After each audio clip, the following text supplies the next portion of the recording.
Hey everyone, my name's Bryden Templeton, and I'm going to spend the next 18-19 minutes talking through our prescription spray service. So what are we talking about when we say our prescription spray service? It's a bit of a mind shift from getting out of this pattern of spraying corner to corner blanket applications on our fields and targeting our spray applications through our equipment and just being a little bit more targeted. So I got a bit of a graphic here with a bullseye, just kind of representing targeting our applications, but we know our fields aren't as obvious as nice bullseyes, and I think probably a graphic like this is a little bit more appropriate. So what kind of applications are we referring to? Specifically, we think there's a real good fit on a few different applications. One we've had the most experience with would be harvest management applications on our lentil field, so specifically dicot applications. We also think probably fungicide applications, there's going to be a big fit there.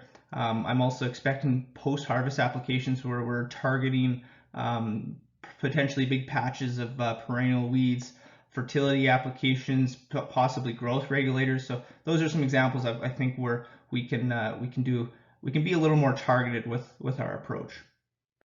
So how does one go about targeting spatially their spray applications? We're doing this with satellite imagery via the R7 tool from Winfield United. So throughout the growing season, we'll receive potentially 2, maybe 3 images a week, and that gives us the ability to identify a few different images, create management zones from that image, and then get that loaded up on your equipment so that we can spray that application. So how does this happen? What does this process look like? So to me, it all starts with a few different questions that we need to ask. And one is certainly not the least, but what are we trying to achieve? There are times where we're actually considering the same application, but we might be trying to achieve different things. And when we know what we're trying to achieve, that'll help us decide if our satellite image and our management zones actually represent what we're trying to do. So is this field appropriate? Is there enough variability? Those are some, to warrant that kind of approach. These are some questions I think we should, serve as a good place to start.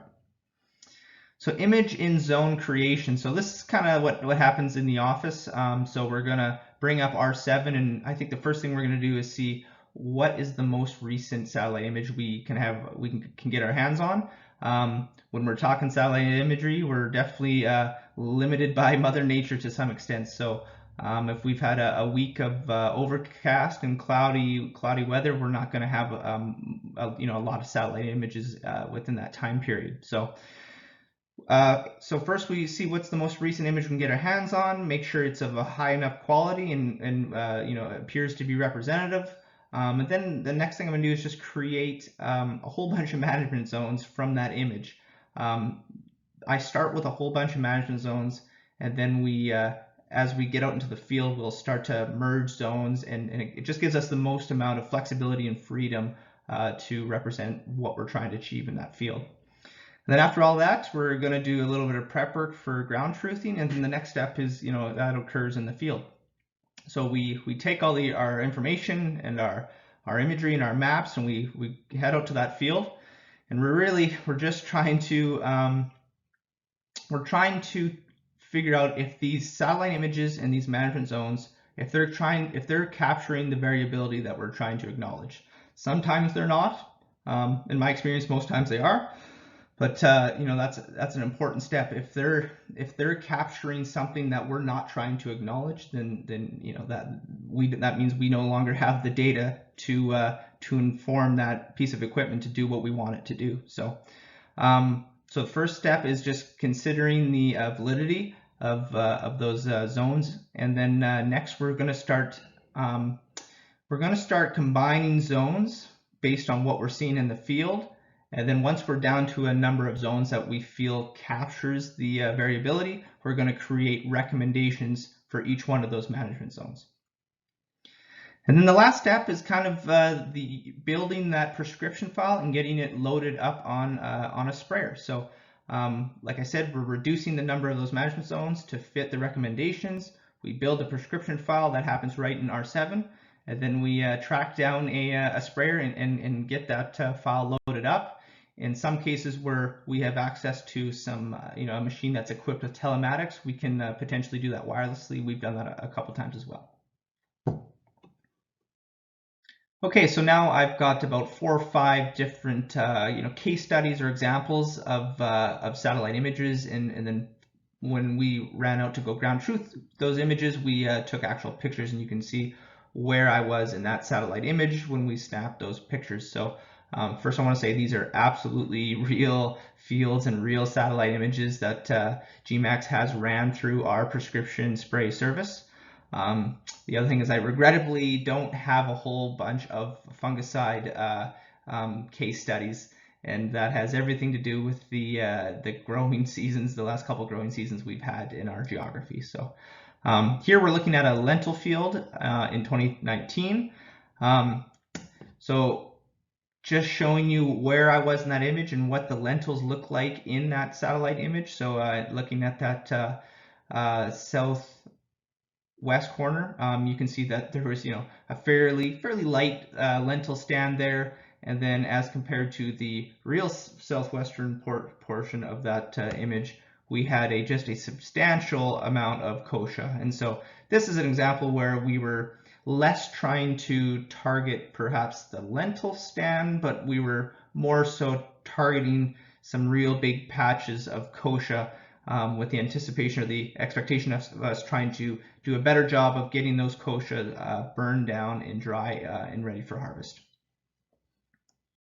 So looking at another lentil field from 2019, this happened to be a very clean field, so we weren't targeting any, let's say, kochia patches in this situation.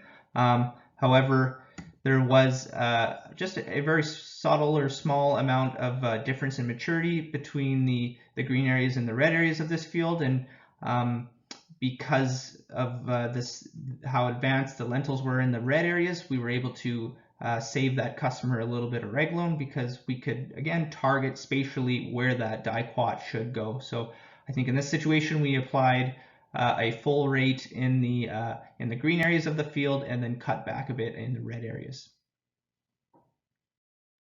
Okay, a little bit of a different example this time. I didn't take any cell phone pictures in this field, but this is an example of another field that we ran through our prescription spray service. So here is the satellite image. Again, this was a field where we were targeting some pretty big kochia patches. So the green areas of that field, that all represented some big kochia patches. So we wanted to up the rate of dicot in those areas.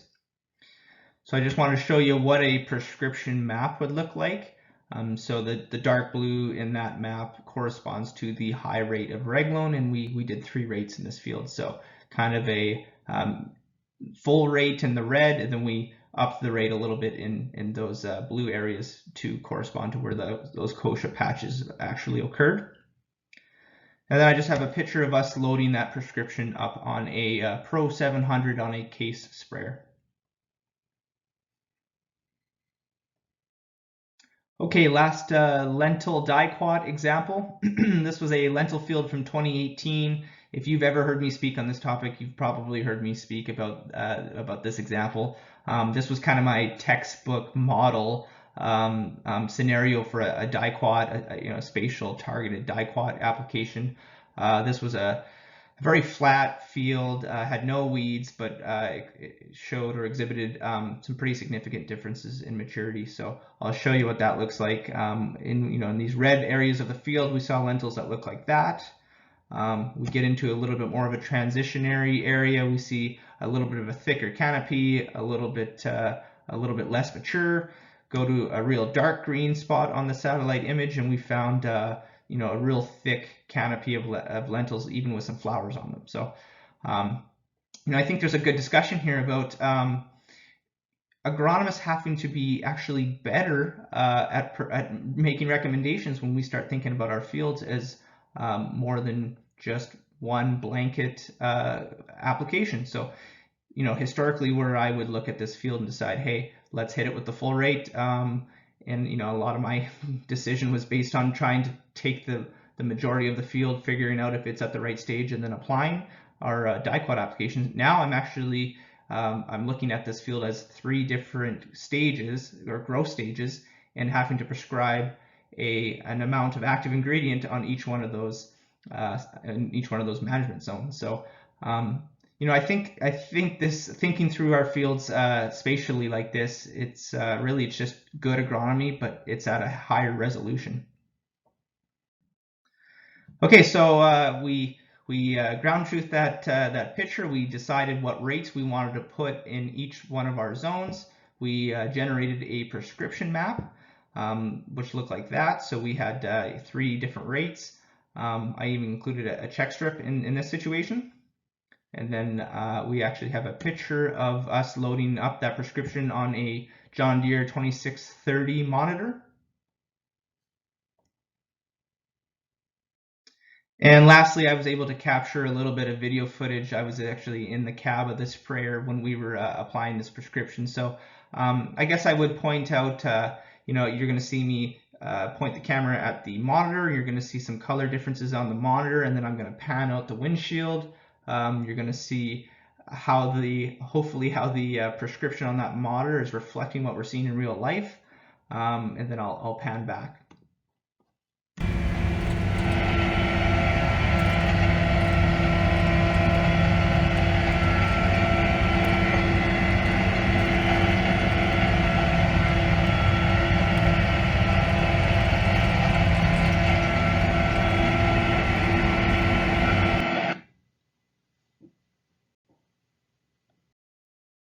Okay, so now I'm going to talk through one of our fungicide prescriptions that we ran through our prescription spray service. So this was a sclerotinia application in a canola field in 2019.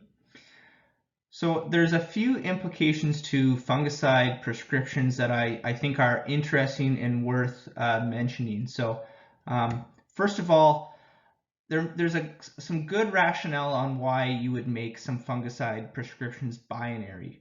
And that's just a fancy way of saying on and off. So in this example, we ran out and ground truth this field and decided that there was some spots in this field that either they didn't require the investment in a sclerotinia application, and that could have been a timing of the plants, that could be a poor plant stand in those areas. And so we, in this field, we elected to save 65 acres of product where we chose not to apply that sclerotinia fungicide. So the value proposition of a fungicide application, I think, is a lot more tangible than, and a lot more significant than maybe what we were able to do with some of those dicot applications where we're really only tweaking a rate by 25 or 30%.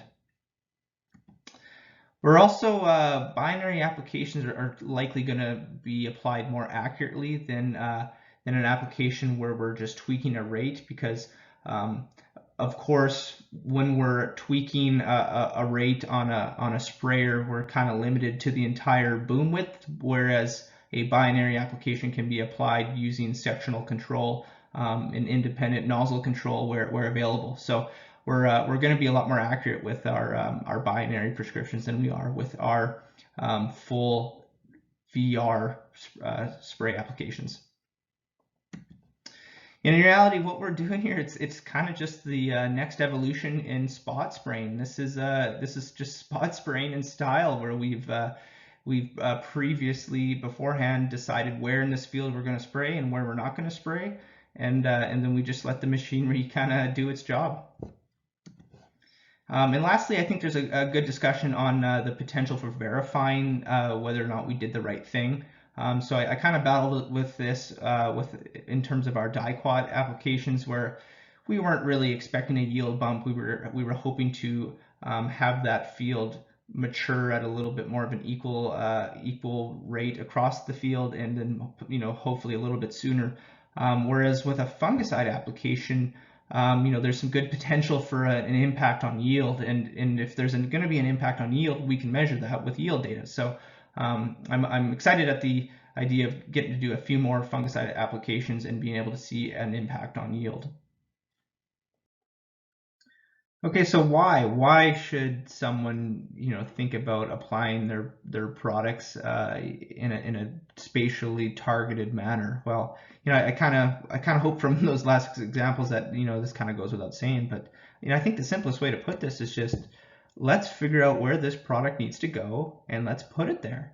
And let's put it there in the rate that it requires, and then let's not put it anywhere else where it doesn't need to be there, right? So I mean, there's a very obvious profitability discussion on if we're only putting the product where it needs to go in the rate that it needs to go to get the result that we want, and therefore the best return possible on those dollars that are invested in those inputs.